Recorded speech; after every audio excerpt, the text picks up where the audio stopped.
নমস্কার বন্ধুরা, আরএস গল্প কথায় আপনাদের সবাইকে স্বাগত। আশা করি আপনারা সবাই সুস্থ আছেন। বন্ধুরা, আজ আপনারা শুনবেন শ্রী প্রভাত কুমার মুখোপাধ্যায়ের লেখা একটি গল্প, অঙ্গহীনা।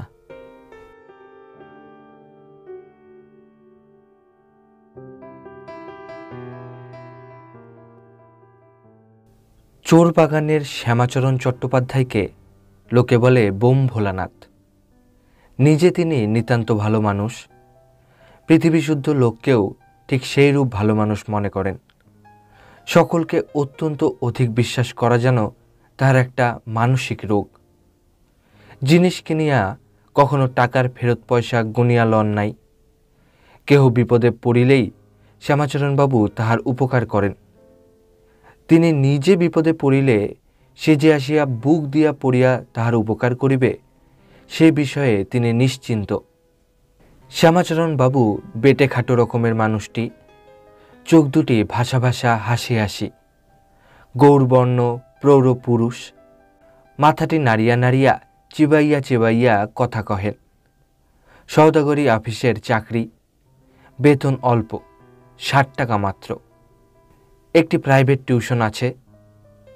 এই সামান্য আয়ের ওপর নির্ভর করিয়া কলিকাতা শহরে সপরিবারে বাস করা কম দুঃসাহসের কার্য নহে। একটি ঠিকা ঝি আছে, সে কতক কাজকর্ম করিয়া দিয়া যায়, বাকি কর্ম নিজেদের করিয়া লইতে হয়। কষ্ট হয় বটে, কিন্তু উপায় তো নাই। শ্যামাচরণবাবুর একটি ছেলে, 3টি মেয়ে। ছেলেটির বয়স 17-18 বৎসর, বিএ ক্লাসে পড়ে। বড় মেয়ের নাম সুলোচনা, হরিপুরে বিবাহ হইয়াছে। তাহার ছোট শৈলবালা, তাহার ছোট ক্ষান্তমণি। শৈলবালার আজিও বিবাহ হয় নাই, দিলেই হয়। ক্ষান্তমণি ছোট। শ্যামাচরণ বাবুর হাতে পৈতৃক আমলের কিছু টাকা ছিল, তাহা বড় মেয়েটির বিবাহে সমস্তই খরচ করিয়া ফেলিয়াছেন। এই তো অবস্থা। রাখিয়া ঢাকিয়া বুঝিয়া সুঝিয়া খরচ করিতে হয়। কিন্তু বোম ভোলানাথকে তখন সে কথা বুঝায় কাহার সাধ্য? তখন শৈল ছোট ছিল, এখন সে 12-13 বছরের হইয়াছে। এখন শ্যামাচরণ নিজের ভ্রম বুঝিতে পারিতেছেন। কন্যাদায় এমনই জিনিস, বোম ভোলানাথ শ্যামাচরণকেও চঞ্চল করিয়া তুলিয়াছে। দুর্ভাবনায় এই দরিদ্র দম্পতির মুখ ক্লিষ্ট, মন বিষাদ ভারাক্রান্ত। গৃহিণী বলিলেন, আমার গায়ের যা কিছু গয়না আছে সব বিক্রয় করো, 1000 টাকার ওপর পাওয়া যাইবে, তাহাতেই এ যাত্রা জাতি রক্ষা হোক। শ্যামাচরণ ঠেকিয়া শিখিয়াছেন, বলিলেন, তারপর খেন্তির বেলায় কি উপায় হইবে? গৃহিণী বলিলেন, আশু ততদিন যদি নারায়ণের ইচ্ছায় মানুষ হয়, তাহা হইলে আর ভাবনা কি। ক্ষান্তমণি শৈলবেলার চেয়ে 2-3 বৎসরের মাত্র ছোট। আজিকালিকার বাজারে বিএ ক্লাসের ছাত্র আশুতোষ যে 2-3 বৎসরে মানুষ হইতে পারিবে, সে আশা অপর কেহ হইলে সাহস করিয়া মনে স্থান দিতে পারিত না। কিন্তু শ্যামাচরণবাবু দিলেন। গহনা বিক্রয়ের পরামর্শই স্থির হইল। কিন্তু আবার মনের মতো পাত্রও তো চাই। গৃহিণী বলিলেন, যখন আমি গা খালি করিয়া সর্বস্ব খোয়াইয়া মেয়ের বিবাহ দিতেছি, তখন যে সে একটাকে ধরিয়া দিলে চলিবে না। জামাই দেখিতে সুশ্রী হইবে, দুইটাকে একটা পাশ করা হইবে, খাইবার পরিবার সংস্থান থাকিবে, এই রূপ চাই। শ্রীমান আশুতোষের একজন সহপাঠী বন্ধু ছিল, তাহার নাম মোহিনী মোহন। সে জমিদারের ছেলে, কলিকাতায় মেসের বাসায় থাকিয়া পড়াশোনা করিত। মাঝে মাঝে আশুর সঙ্গে তাহাদের বাড়িতে আসিত। অনেকবার নিমন্ত্রণ করিয়া তাহাকে খাওয়ানো হইয়াছে। যে লক্ষণগুলি গৃহিণীর জামাতায় চাহিয়াছেন, এই মোহিনীমোহনে তাহার সকল গুণই বিদ্যমান। সুতরাং স্বভাবত তাহারই কথা সকলের মনে হইল। যেমন কর্তা, তেমনি গৃহিণী, তেমনি ছেলেটি। জমিদারের ছেলে, বিয়ে পড়িতেছে। গহনা বেচিয়া 1000 টাকা পাওয়া যাইবে, তাহাতেই তাহাকে ক্রয় করিবেন। সত্যযুগ আর কি। শ্যামাচরণবাবু বামন প্রাংশুলভ্য ফল মোহিনীমোহনকে জামাতা করিবার জন্য বাহু বাড়াইলেন। ইহার প্রতিফলস্বরূপ উপহাস নহে, সর্বনাশ উপস্থিত হইয়াছিল। কিন্তু সে পরের কথা পরে বলিব। আশু বলিল, মোহিনীর বিবাহ হয় নাই বটে, কিন্তু তাহারা কাহার সন্তান, কয় পুরুষে, নৈকুষ্য অথবা ভঙ্গ কুলীন, এসব আশু কিছুই বলিতে পারিল না। পরদিন কলেজে কথায় কথায় কৌশল করিয়া বন্ধুর নিকট হইতে আশু সমস্ত সংবাদ আদায় করিয়া লইল। সমস্তই মিলিয়াছে। বড় সুখের কথা। আশু একে তো শ্যামাচরণবাবুর পুত্র, তাহাতে অল্প বয়স্ক, সাংসারিক অভিজ্ঞতা কিছুই নাই। সে মনে করিল যেন বিবাহ হইয়াই গিয়াছে। প্রথম হইতেই মোহিনীর সঙ্গে তাহার প্রগাঢ় বন্ধুত্ব ছিল। এখন মনে মনে তাহাকে ভাবি ভগ্নিপতি স্থির করিয়া সেই বন্ধুত্ব প্রগাঢ়তর করিয়া তুলিল। ইহার ফলস্বরূপ আশুদের বাড়িতে মোহিনীর যাতায়াত বৃদ্ধি পাইল। শনিবার কলেজের ছুটির পর সে প্রায়ই আসিয়া আশুদের বাড়িতে সন্ধ্যা যাপন করিত। রবিবারে এবং অন্য ছুটির দিনে মাঝে মাঝে আশুর মা তাহাকে নিমন্ত্রণ করিয়া খাওয়াইতে লাগিলেন। ইহাদের গোপন অভিপ্রায় জানিতে মোহিনীমোহনের অধিক দিন বিলম্ব হইল না। বিবাহের কথাবার্তা হইবার পূর্বে শৈলবালা মোহিনীর সঙ্গে স্পষ্ট কথা কহিত না বটে, কিন্তু তাহার সম্মুখে বাহির হইত এবং প্রতিদিনই দুই একবার পরস্পরে চোখাচোখি হইয়া যাইত। আশু ও মোহিনী আহারে বসিলে আশুর মা পরিবেশন করিতেন। প্রয়োজন হইলেই শৈল আসিয়া তাহাকে সাহায্য করিত। কিন্তু যেদিন শৈলবালা এই বিবাহের কথা শুনিল, সেদিন হইতে মোহিনীর সাক্ষাতে আর সে প্রাণান্তেও বাহির হইত না। মোহিনী আসিলেই ক্ষান্তমণি সুর করিয়া বলিতে থাকিত, দিদির বর এসেছে গো। মোহিনী বাহির হইতে এই জ্ঞান শুনিয়া মনে মনে হাসিত। ভাবিত, কোথায় কি তাহার ঠিক নাই বিবাহ। কিন্তু শ্যামাচরণের কন্যা শৈলবালার তো সে বুদ্ধি ছিল না। সে যখন মোহিনীমোহনকে দেখিত, তখন তাহাকে স্বীয়ভাবী পতিস্বরূপ দেখিত। নিজের ভবিষ্যৎ জীবনের যে কোনো অংশের কল্পনা করিত, সেই অংশেই দেখিতে পাইত মোহিনীমোহন সুন্দর শান্ত সমুজ্জ্বল চক্ষু দুটিতে স্নেহ ভরিয়া দাঁড়াইয়া আছে। কিন্তু ক্রমে মোহিনীমোহনেরও বুদ্ধি বিপর্যয় ঘটিল। তাহার সমস্ত তর্কযুক্তি শীঘ্রই তাহাকে কল্পনার কমনীয় হস্তে সমর্পণ করিয়া বিদায় গ্রহণ করিল। অনেক রাত্রে ঘুম ভাঙিয়া যাইলে মোহিনী ভাবিত, যদি শৈলবালার সঙ্গেই আমার বিবাহ হয় তবে কেমন হয়। মনে হইত, বেশ হয়, বেশ নামটিও। কিন্তু শৈলবালার লজ্জাটা বড় বেশি। কখনো ভাবিত, তা বেশ তো, লজ্জাই তো স্ত্রীলোকের ভূষণ। আবার কখনো বা ভাবিত, এই ভূষণ বাহুল্যে আবার নবপ্রণয়ের কোমল হৃদয় ক্ষত বিক্ষত হইবে না তো। লজ্জা ভাঙাইতে অনেক আয়াস স্বীকার করিতে হইবে। এখন তো দেখিলেই পলাইয়া যায়। ফুলশয্যার রাত্রে কথা কহাইতে অনেক সাধ্য সাধনার প্রয়োজন হইবে। কল্পনায় সেই ফুলশয্যা রাত্রিটির অভিনয় করিত। শৈলবালা যেন খসখসে কাপড় পরিয়া, শাটিনের বডিস পরিয়া, কপালে একটি খয়েরের টিপ কাটিয়া, চুলে সুগন্ধি মাখিয়া, জড়সড় হইয়া, মুখখানি ঢাকিয়া, পাশ ফিরিয়া শুইয়া আছে। শয্যায় প্রবেশ করিয়া সে শৈলকে কি বলিয়া ডাকিবে? নাম করিয়াই ডাকিবে। শৈল কি আর উত্তর দিবে? সে ফিরিবেও না, চাহিবেও না, কথাও কহিবে না। অনেক চেষ্টাতে যেন কথা কহিল, কিন্তু সে যেন শৈলর নিজ কণ্ঠস্বর নহে। সেই পিতৃগৃহের সুপরিচিত শানিত দ্রুত কোমল কণ্ঠস্বর কি এই? এ যে ভাঙা, জড়ানো, সংকুচিত, বাধাপ্রাপ্ত স্বর, কিন্তু নিরতিশয় মধুর। এইরূপ ভাবিতে ভাবিতে রজনী শেষে তাহার নিদ্রাকর্ষণ হইত। স্বপ্ন দেখিত। সেই স্বপ্নও যেন শৈলবালার স্মৃতি পরিমলে আমোদিত।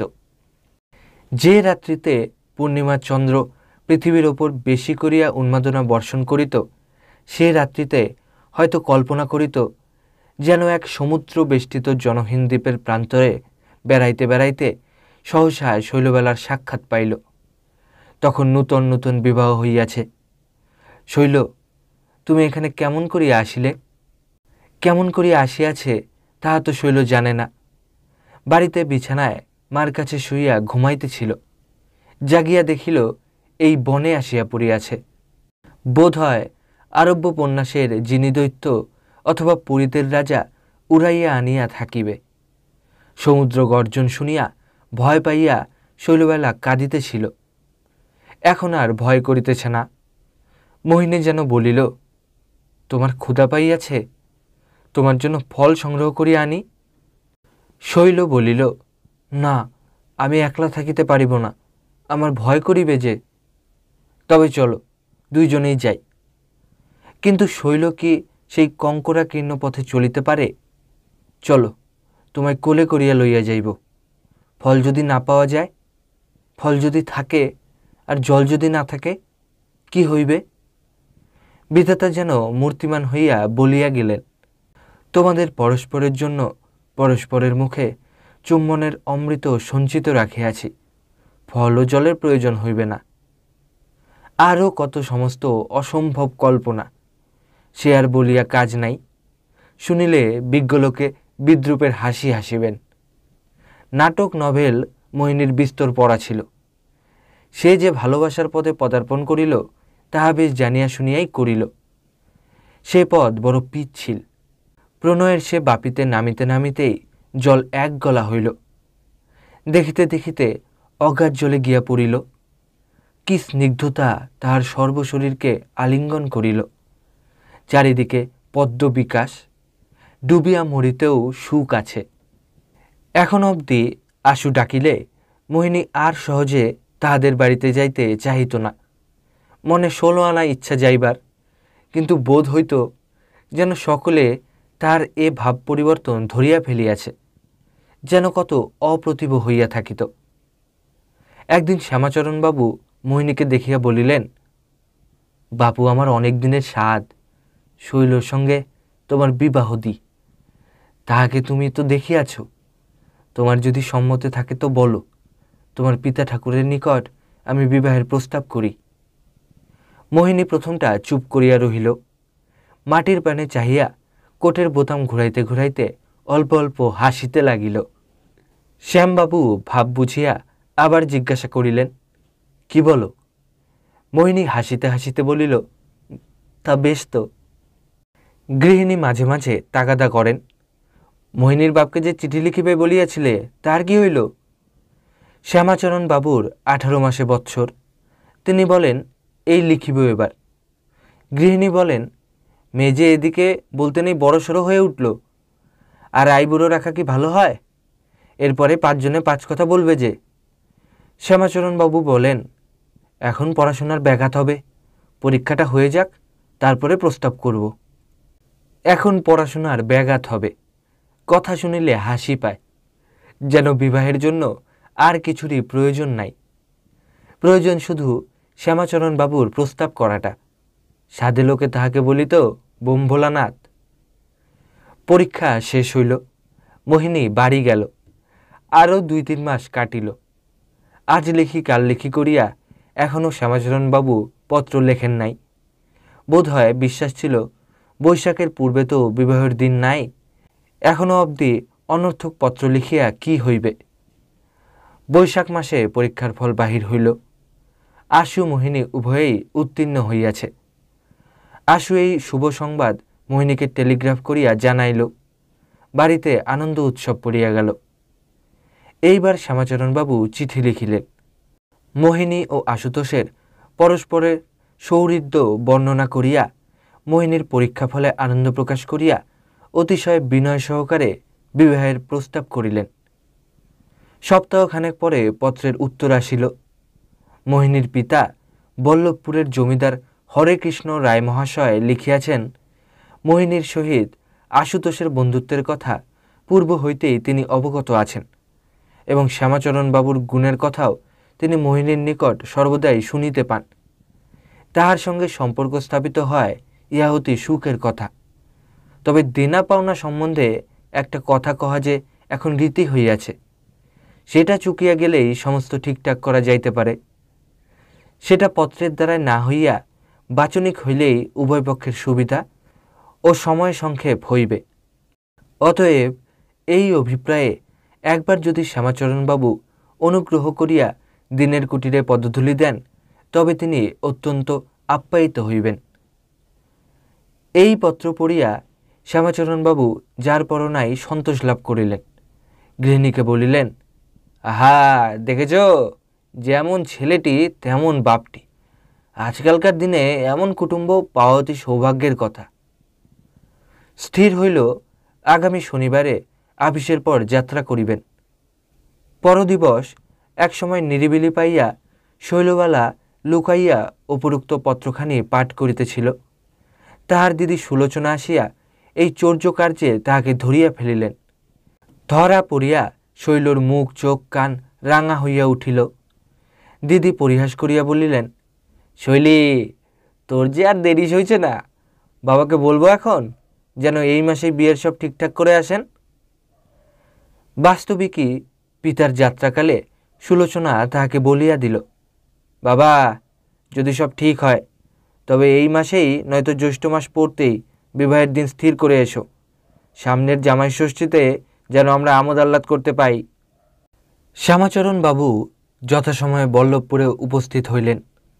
হরেকৃষ্ণ রায় আদর অভ্যর্থনা করিতে ত্রুটি করিলেন না। মোহিনীদের বাড়িঘর, লোকজন, শোর সরাবত দেখিয়া সেই প্রথম শ্যামাচরণবাবু ভাবিলেন, এমন লোকের ছেলেকে মেয়ে দেওয়া তাহার মতো অবস্থার লোকের পক্ষে অত্যন্ত উচ্চাভিলাষ। তবে নাকি মোহিনীর পিতার পত্রে যথেষ্ট অভয় পাইয়াছিলেন, তাই অনেকটা ভরসা করিলেন। বেলা 9টার সময় তিনি মোহিনীদের বাড়িতে পৌঁছিয়াছিলেন। স্নানাহার করিতে অনেক বেলা হইয়া গেল। রায় মহাশয় বলিলেন, পথশ্রমে আপনার ক্লেশ হয়েছে, এবেলা বিশ্রাম করুন, ও বেলা তখন সে সমস্ত কথাবার্তা কওয়া যাবে। অপরাহ্নে রায় মহাশয়দের বহির্বাটিতে কতকগুলি ভদ্রলোকের সমাগম হইল। অনতি বৃহৎ কক্ষটির মধ্যস্থলে দুইখানি চৌকি জোড়া করিয়া পাতা, তাহার উপর আগ্রার একখানি শতরঞ্চ, তাহার উপর রজকালয় হইতে সদ্যপ্রাপ্ত একখানি চাদর বিছানো, কয়েকটি তাকিয়াও স্থানে স্থানে সজ্জিত। রায় মহাশয় জমিদার গর্বে মধ্যস্থলে সুখাসীন। শ্যামাচরণ বাবুকে তিনি সকলের সহিত পরিচিত করিয়া দিলেন। সকলেই বলিলেন, শ্যামাচরণ বাবুর মতো মহাশয় লোকের সঙ্গে কুটুম্বিতা করার চেয়ে আর কি সুখ আছে। রায় মহাশয় একালের লোক ও আচার ব্যবহারের নিন্দা করিয়া সভ্যকার্যের সূচনা করিলেন। বিবাহের টাকা লওয়া যে একটা রীতি হইয়াছে, তাহার প্রতি নিন্দার বেশি ঝোঁকটা পড়িল। বলিলেন, আমাদের সেসব দিনকাল এক আলাহিদার রকমের গিয়াছে। আমার যখন বিবাহ হইয়াছিল তখন মনে আছে, 101 টাকা পণ, একটি সোনার আংটি, আর বুঝি ভরি 10-15 সোনা, আর ভরি 50-60 রূপা, ইহাতেই একেবারে ধন্য ধন্য পড়িয়া গিয়াছিল। স্বর্গীয় পিতৃদেব কতই লজ্জিত। বলেন, বৈবাহিক মহাশয়, আমি ছেলের বিবাহ দিতে আসিয়াছি বই তো ছেলে বিক্রয় করিতে আসি নাই। আর এখন মহাশয়, সেদিন আমার বড় সম্বন্ধীটির মেয়ের বিবাহ হইল। 50 ভরি সোনা, 200 ভরি রূপা, 1001 টাকা নগদ, তাহার উপর দান সামগ্রী আছে, খাট বিছানা আছে, বরাভরণ আছে। বরাভরণ কি জাতা মহাশয়? এই ধরুন ঘড়ি, সোনার ঘড়ি, সোনার গাঁট চেন, হীরার আংটি, চেলির জোর, তাছাড়া আবার রূপার টি সেট। জামাই বন্ধুবান্ধবকে নিমন্ত্রণ করিয়া চা খাওয়াইবেন, তাই রূপার টি সেট চাই। এই নূতন বরাভরণ সাহেব বাড়ি হইতে আনাইতে প্রায় 200 টাকা লাগিয়া গেল। জামাইয়ের গুণের মধ্যে কি না, এলএ পাশ করিয়া বিয়ে পড়িতেছেন, বাপ জজ কোর্টে সেরেস্তাদার, বিষয় আশয় কিছুই নাই, চাকরি ভরসা। চাকরি তো তালপত্রের ছায়া, আজ যদি চাকরি যায় তবে কাল কি খাইবেন তাহার ঠিকানা নাই। আরে ছি ছি, একালে কেবল অর্থ, কেবল অর্থ, কেবল অর্থ, অর্থ ছাড়া আর কথাটি নাই। সভাস্থ সকলেই এক বাক্যে রায় মহাশয়ের এ মত সমর্থন করিলেন। শ্যামাচরণবাবু মনে মনে বলিলেন, যে যথার্থ ভদ্রলোক হয় সে সর্বদোষাবহ একালেও আপনার ভদ্রতার মর্যাদা অক্ষুণ্ণ রাখিয়া চলে। একজন ভদ্রলোক বলিলেন, তাহলে এইবার উপস্থিত বিবাহের একটা কথাবার্তা হইয়া যাক। কর্তা বলিলেন, তবে আমি একবার বাড়ির ভিতর উহাদের জিজ্ঞাসা করে আসি। বাড়ির ভিতর হইতে ফিরে আসিতে তাহার বিস্তর বিলম্ব হইল না। তিনি বালির কাগজে লেখা এক সুদীর্ঘ ফর্দ হাতে করিয়া বাহির হইয়া আসিলেন। বাড়ির মেয়েরা ছেলেপিলেকে দিয়া নিজেদের মনের মতো এই ফর্দ লেখাইয়া রাখিয়াছিলেন। রায় মহাশয় বলিলেন, বাড়ির ওয়ারা অলঙ্কার এই চাহেন, তারপর আর আর যাহা কিছু আছে সে সম্বন্ধে তারা কোনো কথা কইবেন না বলিয়াছেন। আমারই ওপর সম্পূর্ণ ভার দিয়াছেন। আমার একতারের মধ্যে যাহা রাখিয়াছেন তাহাতে অবশ্যই যথাসম্ভব সুলভে আমি চট্টোপাধ্যায় মহাশয়কে নিষ্কৃতি দিব, কিন্তু মেয়েদের এই ফর্দ হইতে অধিক কমানো আমার সাধ্যায়ত্ত হইবে না। ফর্দ পড়া হইল। তাহার বিস্তারিত বিবরণে পাঠককে ক্লিষ্ট করিব না। এই পর্যন্ত বলিলেই যথেষ্ট হইবে যে শ্যামাচরণবাবুর মুখের হাসি শুকাইয়া গেল, চক্ষু ছলছল করিতে লাগিল। পৃথিবী যেন পদতল হইতে সরিয়া সরিয়া দূরে চলিয়া যাইতে লাগিল। গহনার যাহা ফর্দ বাহির হইয়াছে তাহা খুব টানাটানি কষাকষি করিয়া দিলে 2000 টাকার একটি পয়সা কমে হইবে না। তাহার পর গণ আছে, পণ আছে, ফুলসজ্জা আছে, নমস্কারী আছে, নিজেদের খরচ আছে। ফল কথা মোহিনীমোহনকে জামাতা করিতে হইলে অন্য 3000 টাকার প্রয়োজন।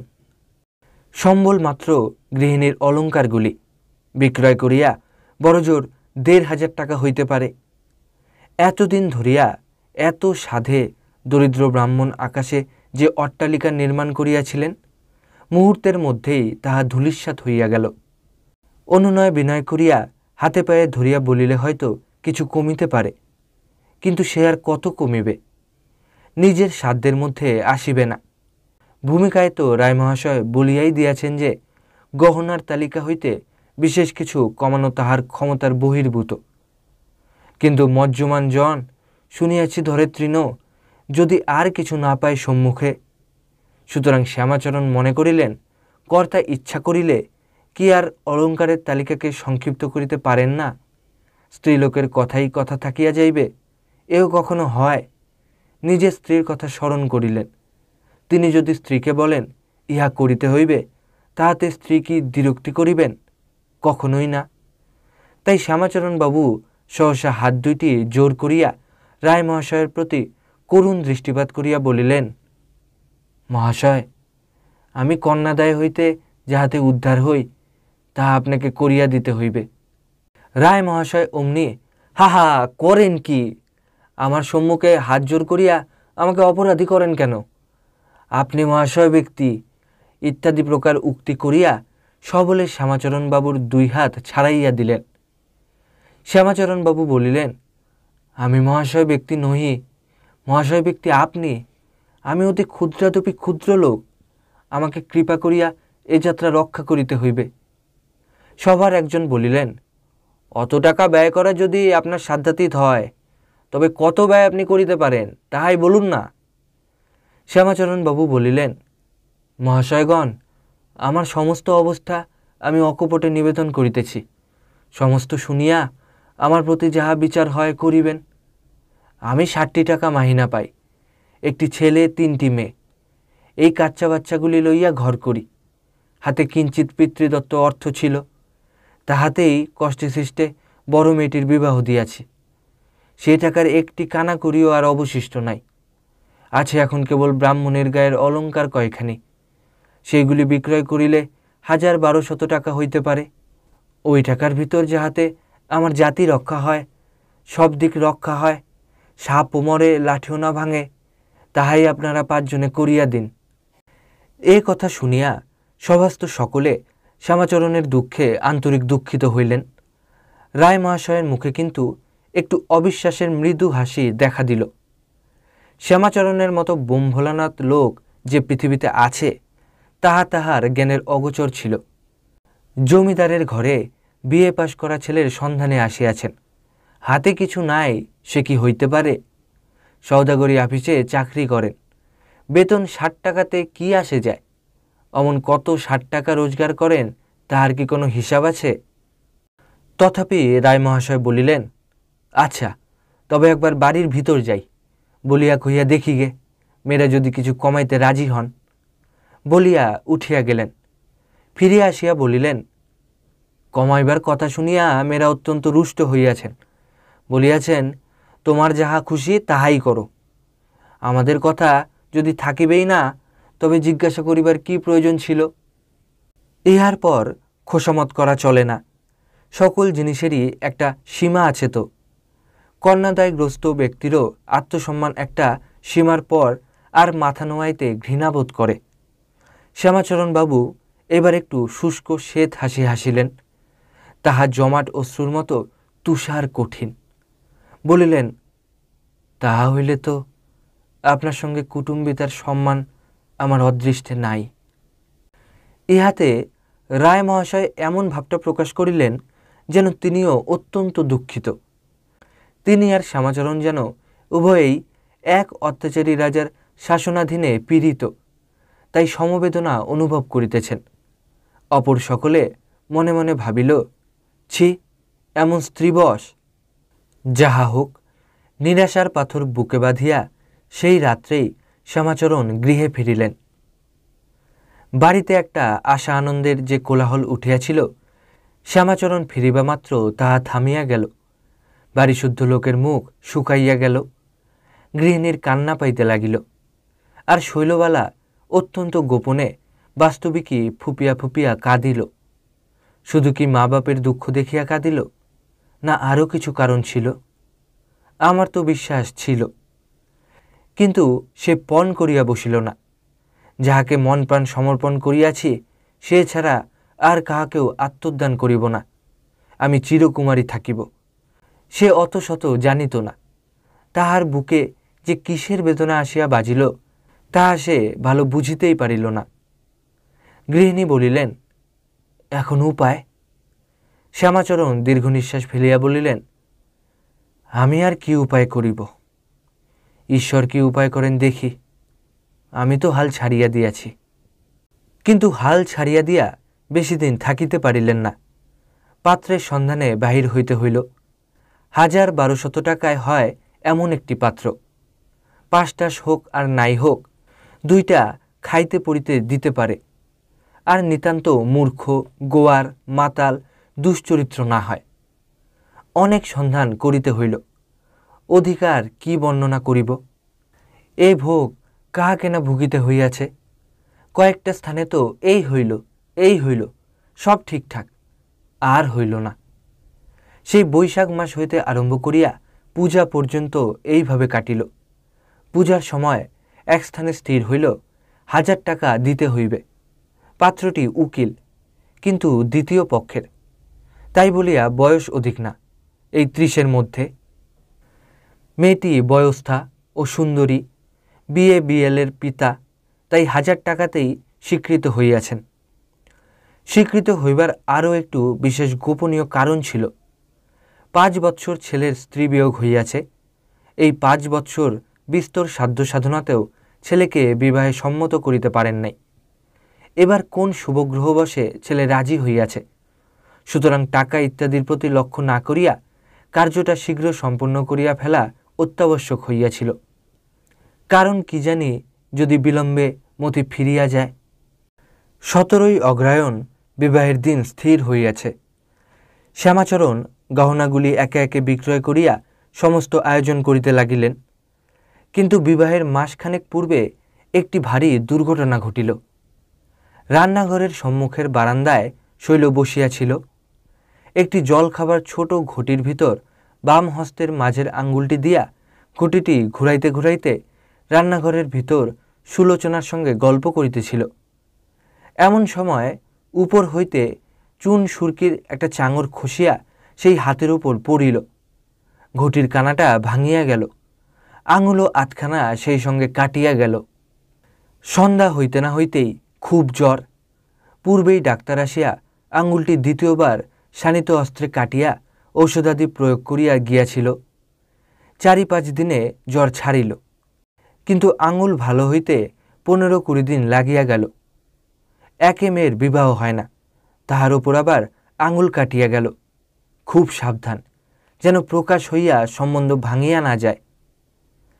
দেখিতে দেখিতে বিবাহের দিন আসিয়া পড়িল। বর পক্ষীয়েরা পল্লীগ্রাম হইতে প্রভাতেই আসিয়া পৌঁছিলেন। তাহাদের জন্য কাছেই একটি বড় বাড়ি ভাড়া লওয়া ছিল, তাহারা সেইখানে উঠিলেন। বাড়িতে সকলেই আনন্দ করিয়া বেড়াইতেছে, কেবল শৈলবালার মুখখানি মলিন। মাঝে মাঝে তাহার চক্ষু দুইটি জলে পুড়িয়া উঠিতেছে। তাহার আর সে পূর্বেকার আকার নাই, যেন সে সম্প্রতি 6 মাসের রোগশয্যা হইতে উঠিয়াছে। বেলা 10টার সময় গায়ে হলুদ হইল। বরপক্ষীয়দের একটা দাসী গায়ে হলুদের সময় বাড়িতে আসিয়া পড়িয়াছিল। এত সাবধানতা সত্ত্বেও সে দেখিয়া গেল মেয়ের একটি আঙুল কাটা। যথাসময়ে সে বরের পিতার নিকট গোপনে এ সংবাদ দিতে ভুলিল না। বরকর্তা শুনিয়া তো আশ্চর্য হইয়া গেলেন। তিনি নিজে পূজার সময় মেয়েকে দেখিয়া আশীর্বাদ করিয়া গিয়াছেন, কিন্তু হয়তো বাম হাতটা কাপড়ের ভিতর লুকানো ছিল, তাই কি অত লক্ষ্য করেন নাই? যাহা হোক, প্রিয় বন্ধু ক্ষুদিরাম খুড়ার সহিত অত্যন্ত গোপনে পরামর্শ আটিলেন। বিবাহের পূর্বে কৌশলে এটা জানাজানি করিয়া দিয়া আরও 200 আদায় করিয়া লইতে হইবে। সন্ধ্যা হইল, বিবাহের বাজনা বাজিয়া উঠিল। বর আসিয়া সভাস্থ হইল। ইয়া গোপ, ইয়া চেহারা! পাড়ার ছেলেরা বরকে যে সকল ঠাট্টা বিদ্রুপ করিবে ভাবিয়া আসিয়াছিল, বরের গম্ভীর মূর্তি দেখিয়া সে সব কিছুই করিতে সাহস করিল না। কিছুক্ষণ পরে কন্যাকর্তা যথারীতি গলবস্ত্র হইয়া সবাই নিবেদন করিলেন, লগ্ন উপস্থিত, গাত্রস্থান করিতে অনুমতি হোক। বর গিয়া বিবাহ মণ্ডপে উপবেশন করিল। শ্যামাচরণ জামাতাকে বরণ করিবার উদ্যোগ করিতেছেন। এমন সময় বরকর্তা বললেন, আমাদের একটা চিরকালের কৈলিক প্রথা আছে, তাহা পালন করিতে হইবে। কনেকে সবাই আনা হোক, বর কনের হাতে কিছু মিষ্টান্ন দিবে, তাহার পর বরণ হইবে। ইহা শুনিয়া কন্যা পক্ষীয়েরা নিজেদের পুরোহিতের মুখপানে চাহিলেন। পুরোহিত বলিলেন, তাহাতে ক্ষতি নাই, যাহা উহাদের করিবার প্রথা আছে তাহা স্বচ্ছন্দে করিতে পারেন, আমাদের তাহাতে আপত্তি কি? কনেকে আনা হইল। বরকর্তা বরের হাতে একটি সন্দেশ দিয়া বলিলেন, এইটি তুমি কনের হাতে দাও। কনেকে বলিলেন, মা লক্ষ্মী, হাত পাতো। শৈল বস্ত্রাঞ্চলের মধ্য হইতে কম্পিত দক্ষিণ হস্তখানি বাহির করিয়া দিল। বরকর্তা কহিলেন, না না, এক হাতে কি নিতে আছে মা, 2টি হাতি পাতিতে হয়। শৈল তো কিছুতেই বাম হস্ত বাহির করে না। শ্যামাচরণ দাঁড়াইয়া পলকে প্রলয় জ্ঞান করিতেছেন। অনেক পীড়াপিড়ির পর শৈল বাম হস্তখানি বাহির করিল। সকলেই দেখিল মাছের আঙুলটির আধখানা নাই। বরকর্তা বলিয়া উঠিলেন, এ কি, অঙ্গহীন? পুরোহিত ঠাকুর বলিলেন, শ্রীগুরু, অঙ্গহীনা কন্যা গ্রহণ করিতে শাস্ত্রে যে নিষেধ আছে। মুখুজ্জ মহাশয়, বিবাহ স্থগিত করুন, বিবাহ স্থগিত করুন। কন্যা পক্ষীয়েরা অতিশয় উষ্ণ হইয়া উঠিল। একজন বলিল, কোথাকার অশাস্ত্রজ্ঞ ভট্টাচার্য, একটা আঙ্গুল কাটিয়া গেলে অঙ্গহীন হয়, একথা কোন শাস্ত্রে পড়িয়াছেন? ভট্টাচার্য অশাস্ত্রজ্ঞ? ভট্টাচার্য কোন শাস্ত্রে পড়িয়াছেন? তিনি অগ্নিশর্মা হইয়া বলিলেন, কে হে বেল্লিক অকাল কুষ্মাণ্ড, আমার চেয়ে তোমার শাস্ত্রজ্ঞান অধিক নাকি? শ্যামাচরণ প্রমাদ গণিয়া বলিলেন, আপনারা যদি এখন বিবাহ স্থগিত করেন, তাহা হইলে আমার জাতি থাকে কেমন করিয়া? এইবার ক্ষুদিরাম খুড়া সর্বসমক্ষে বরকর্তাকে বলিল, কন্যাকর্তা পণস্বরূপ আর 200 টাকা ধরিয়া দিউন, মিটমাট করিয়া ফেলা যাইতেছে, কি বলা হয় ভট্টাচার্য? সেই মাত্র একজন ভট্টাচার্যকে অশাস্ত্রজ্ঞ বলিয়া উপহাস করিয়াছে। ভট্টাচার্য প্রমাণ করিবেন, শাস্ত্রজ্ঞান তাহার পূর্ণ মাত্রায় আছে। তিনি বলিলেন, টাকা ধরিয়া দিলে শাস্ত্রের হাত হইতে পরিত্রাণ পাওয়া যায় নাকি? সেই স্থানে কন্যাযাত্রী কলেজের একজন জ্যাঠা ছোকরা চশমা আটিয়া দাঁড়াইয়াছিল। সে বলিল, ঢের দেখেছি, আর ভট্টাচার্যগিরি ফলাতে হবে না, নরশব্দরূপ করো দেখি। ভট্টাচার্য মহাশয় এই তীক্ষ্ণ বিদ্রুপে আসন ছাড়িয়া এক লম্ফে উঠানে নামিয়া পড়িলেন। 2 হাত অতি বেগে ঝাড়িয়া বলিলেন, এ বিবাহে যদি আমি মন্ত্র বলাই তবে আমার 14 পুরুষ নরকস্থ হইবে। বরপক্ষীয় 5 জন হা হা করিয়া পড়িল। ভট্টাচার্য মহাশয় করেন কি, করেন কি? ভট্টাচার্য বরকর্তাকে লক্ষ্য করিয়া বলিলেন, যদি ব্রহ্মসাপের ভয় থাকে তবে উঠাও বর।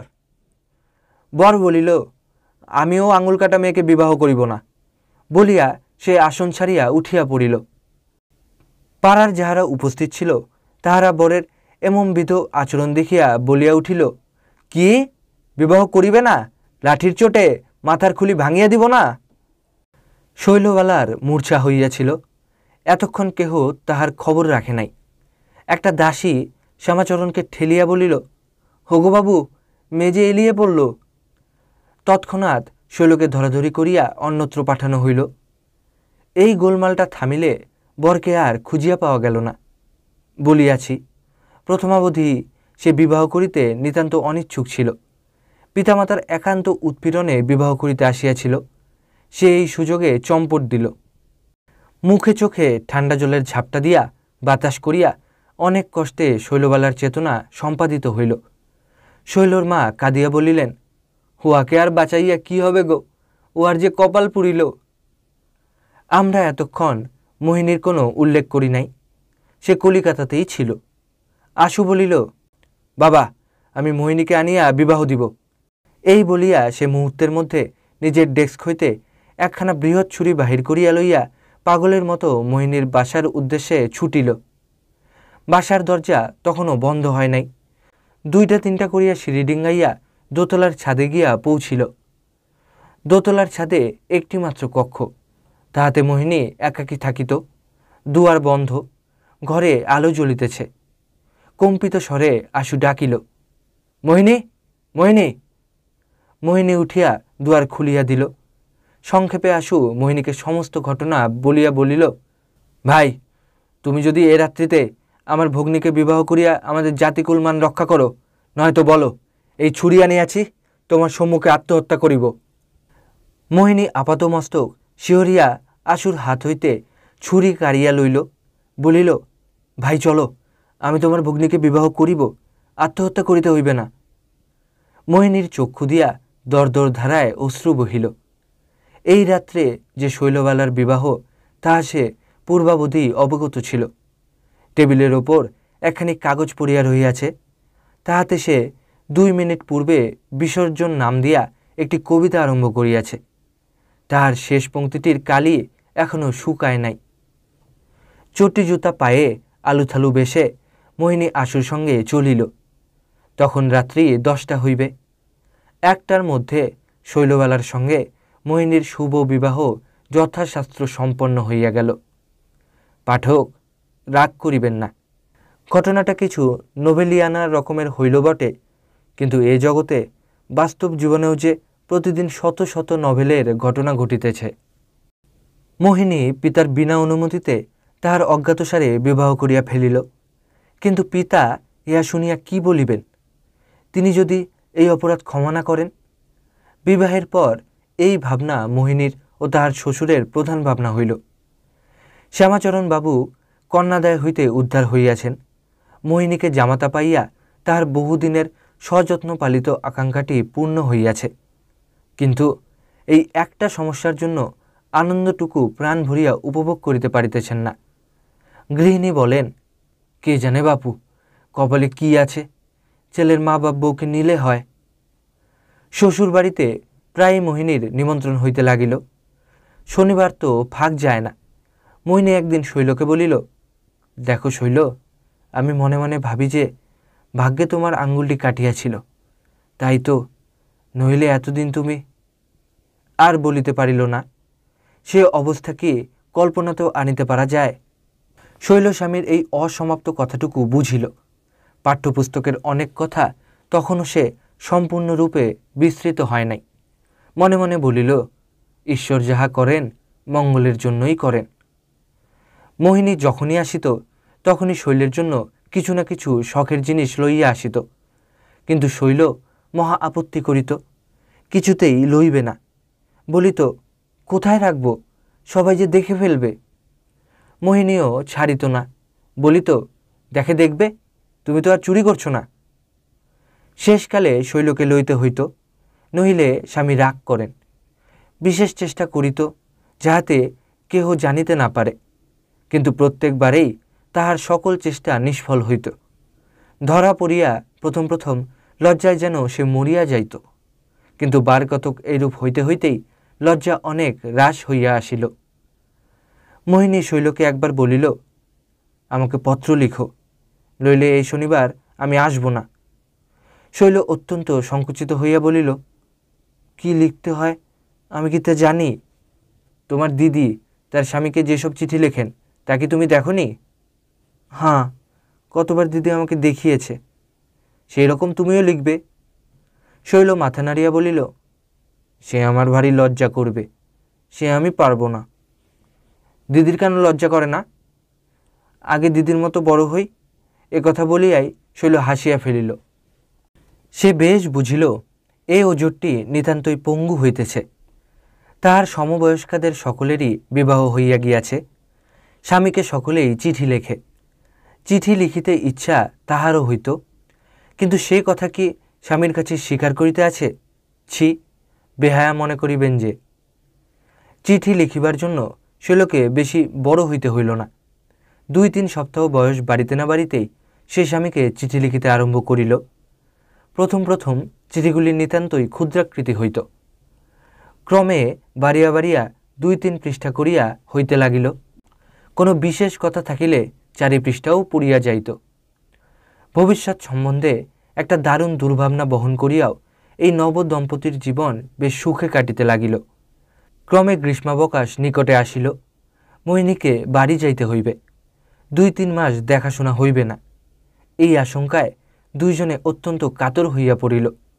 শৈল বলিল, কোনো উপলক্ষ করিয়া মাঝখানে একবার কলিকাতায় আসিতে পারিবে না? মোহিনী বাড়ি গেলে বাড়ির লোক তাহাকে দেখিয়া আশ্চর্য হইয়া গেল। মুখ চক্ষুর ভাব যেন সমস্তই পরিবর্তন হইয়াছে। মোহিনী কি ভাবে, ভাবিতে ভাবিতে একদিক পানে শূন্য দৃষ্টিতে চাহিয়া থাকে। কারণ জিজ্ঞাসা করিয়া কেহ কিছু উত্তর পায় না। একদিন পাড়ার একজন প্রবীণা দিদিমা মোহিনীর সাক্ষাতে তাহার মাকে বলিলেন, ছেলে সেটের বড় হয়েছে, বিয়ে দাওনি, তাই মন ঘুমিয়ে থাকে। ইহা শুনিয়া মোহিনী ফিক করিয়া হাসিয়া ফেলিল। পরক্ষণেই তাহার মুখ শুকাইয়া বিবর্ণ হইয়া গেল। মোহিনীর মা ইহা লক্ষ্য করিলেন। সে অন্যত্র চলিয়া গেলে দিদিকে বলিলেন, ঠিক বলেছ বাছা, আমি কর্তাকে বলে শীঘ্রই ওর বিবাহ দিতেছি। গ্রামের পোস্টমাস্টার মোহিনীর একজন প্রিয় বন্ধু। তাহাকে বলা ছিল মোহিনীর পত্রাদি বাড়িতে না পাঠাইয়া যেন ডাকঘরেই রাখা হয়, মোহিনী স্বয়ং গিয়া লইবে। একদিন পোস্টমাস্টার কার্য উপলক্ষে গ্রামান্তরে গিয়াছিল। যথাসময়ে ডাক আসিল। অধীনস্থ পিয়ন নিজেই ব্যাগ খুলিয়া পত্রগুলি বিলি করিল। পল্লীগ্রামের ডাকঘরে এরূপ মধ্যে মধ্যে হইয়া থাকে। দৈবক্রমে সেই সঙ্গে শৈলবালার লিখিত মোহিনীর একখানি পত্র ছিল। তাহা মোহিনীদের বাড়িতে আসিয়া পড়িল। এত লোক থাকিতে পত্রখানি কিছাই মোহিনীর ছোট বোন মালতীর হাতেই পড়িতে হয়। মোহিনী তখন বাড়ি নাই। পত্রখানির আবরণ রঙিন, সমচতুষ্কোণ, এসেন্সের গন্ধে ভুরভুর করিতেছে। মালতীর কেমন সন্দেহ হইল। তৎক্ষণাৎ সে জল দিয়া পত্রখানি খুলিয়া ফেলিল। পত্র পড়িয়া মালতী অবাক। ছুটিয়া মার কাছে গিয়া বলিল, মা, সর্বনাশ হয়েছে, দাদার স্বভাব চরিত্র বিগড়ে গেছে। মা পত্রখানি পড়িয়া দেখিলেন। মেয়ের কথায় তাহার কোনো সংশয় রহিল না। ও বাড়ির বড় বউ এই সময় আসিয়া পৌঁছিলেন। তিনি পত্র পড়িয়া বলিলেন, আমি জানি আমার খুড়তুতো ভাই কলকাতায় পড়ত, তারও ওই রকম হয়। সেও চিঠি ধরা পড়াতে জানাজানি হয়েছিল। তারপর আমরা ধরে বেঁধে তার বিয়ে দিলাম। এখন রোগ শুধরেছে, একেবারে বউয়ের কেনা গোলাম হয়ে রয়েছে। তা তোমরাও মোহিনীর বিয়ে দিয়ে ফেলো। গৃহিণী বলিলেন, আমরা যে জানতে পেরেছি তা যেন মোহিনী না শোনে। হয়তো বাছা লজ্জায় আত্মহত্যা করে ফেলবে, নয়তো বিভাগী হয়ে বেরিয়ে যাবে। চিঠি জুড়ে ঠিকঠাক করে তোমরা রেখে দাওগে। তাহাই হইল। মোহিনী যথাসময়ে আসিয়া পত্র পাইল। খুলিতে গিয়া দেখে পরিষ্কার একটি জলের দাগ। একবার বন্ধ করিয়া যে আবার খোলা হইয়াছিল তাহাতে সন্দেহ রহিল না। ভাবিল বাড়িতে কেহ নিশ্চয়ই ইহা খুলিয়াছে, কিন্তু পত্রের ভিতর একটা পুনশ্চ ছিল।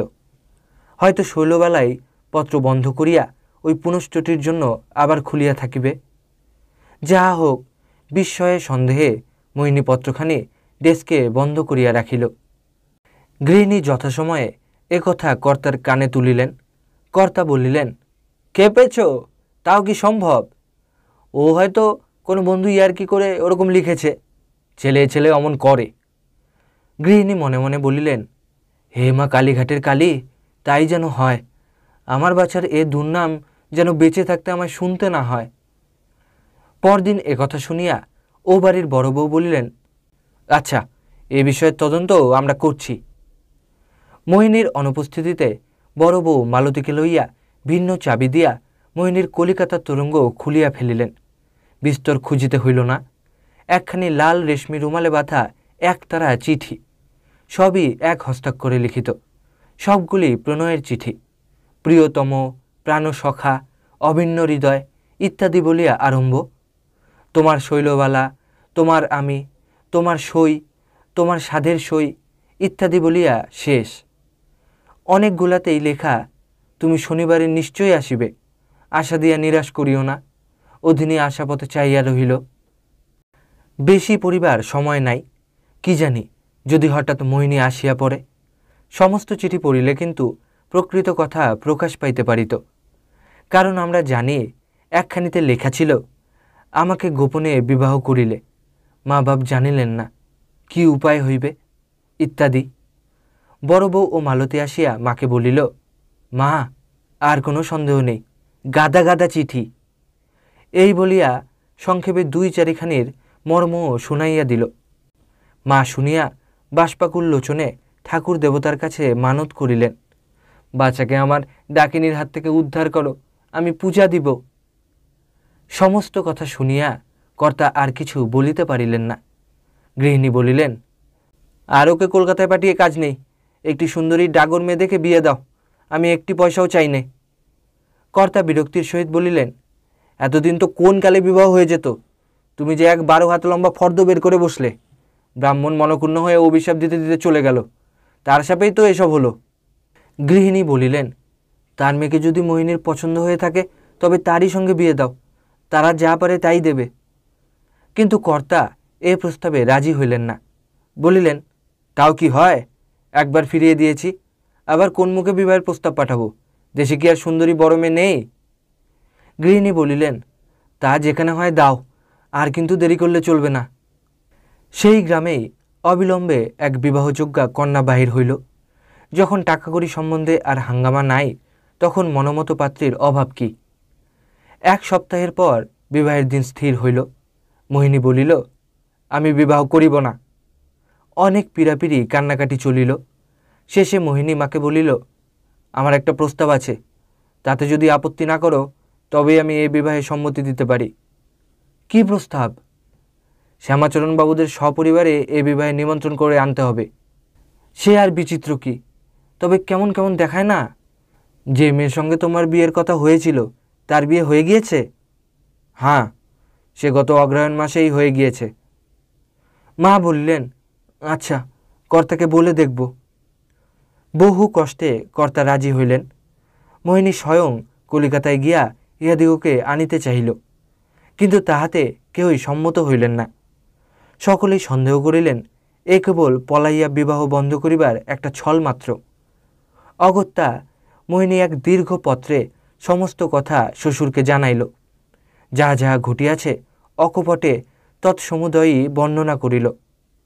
বলিল, ঘটনার গোপনে রাখা চলে না। আমি যেমন আপনার বিপদে সহায়তা করিয়াছি, আপনি সেইরূপ আমাকে এই বিপদ হইতে মুক্ত করুন। আমি পারিব না, আপনি আসিয়া সমস্ত খুলিয়া বাবাকে বলুন। আর যে ব্রাহ্মণকে কন্যাদায় হইতে মুক্ত করিবেন বলিয়া বাবা প্রতিশ্রুত হইয়াছেন, সেই ব্রাহ্মণের কন্যার সহিত আশুর বিবাহ দিন, তাহা হইলেই সকল দিক রক্ষা হয়। শ্যামাচরণ পত্র পাইয়া অনেক কষ্টে আপিসে ছুটি লইলেন। যেদিন বিবাহ সেই দিন বেলা 10টার সময় সপরিবারে মোহিনীদের বাড়িতে পৌঁছিলেন। সেই বৈঠকখানা আবার আজ লোকপূর্ণ। স্বর্ণকার বিবাহের অলঙ্কার লইয়া উপস্থিত। রায় মহাশয় মধ্যস্থলে বসিয়া সভা উজ্জ্বল করিতেছেন। শ্যামাচরণ বাবুও সেইখানে বসিলেন। রায় মহাশয় ভারী অপ্রতিভ। আদর অভ্যর্থনাটা যেন একটু অতিরিক্ত মাত্রায় করিলেন। বেলা হইয়াছে, স্নানাহারের জন্য অনুরোধ করিলেন। শ্যামাচরণ বাবু বলিলেন, আমাকে যদি একটি ভিক্ষা দেন তবেই আমি আহার করিব। অত্যন্ত উৎসুক হইয়া কর্তা জিজ্ঞাসা করিলেন, ব্যাপারখানা কি বলুন দেখি। তখন সেই গৃহপূর্ণ লোকের সম্মুখে শ্যামাচরণ বাবু কন্যা বিবাহের ইতিহাস আদ্যপান্ত বিবৃত করিলেন। তাহার পর মোহিনীর পত্রখানি বাহির করিয়া পাঠ করিলেন। শেষে সহসা রায় মহাশয়ের পা দুখানি জড়াইয়া ধরিয়া বলিলেন, আপনার বিনা অনুমতিতে যে এ কার্য হইয়া গিয়াছে, আর এতদিন যে আপনার নিকট ইহা গোপন রাখা হইয়াছে, তাহার জন্য আমাকে আর আপনার পুত্রকে ক্ষমা করিতে হইবে। সকলেই বলিল, যাহা হইয়াছে তাহা ভালোই হইয়াছে। এমন বিপদে মোহিনী যে ব্রাহ্মণের জাতি রক্ষা করিয়াছে, সে কুলোচিত কার্যই করিয়াছে। রায় মহাশয়েরা গ্রামের জমিদার, বংশাবলীক্রমে চিরদিনই বিপন্নের বন্ধু। হরেকৃষ্ণ বাবু বৈবাহিককে সাদরে উঠাইয়া বলিলেন, ভাই, আমি সর্বান্তকরণে তোমাকে ক্ষমা করিলাম। তোমার সঙ্গে সম্বন্ধ বন্ধন হয় ইহা পূর্ব হইতেই আমার ইচ্ছা ছিল। নারায়ণ সেই ইচ্ছা পূর্ণ করিলেন। এখন তোমরা বসো, আমি বধূমাতার মুখ দেখিয়া আসি।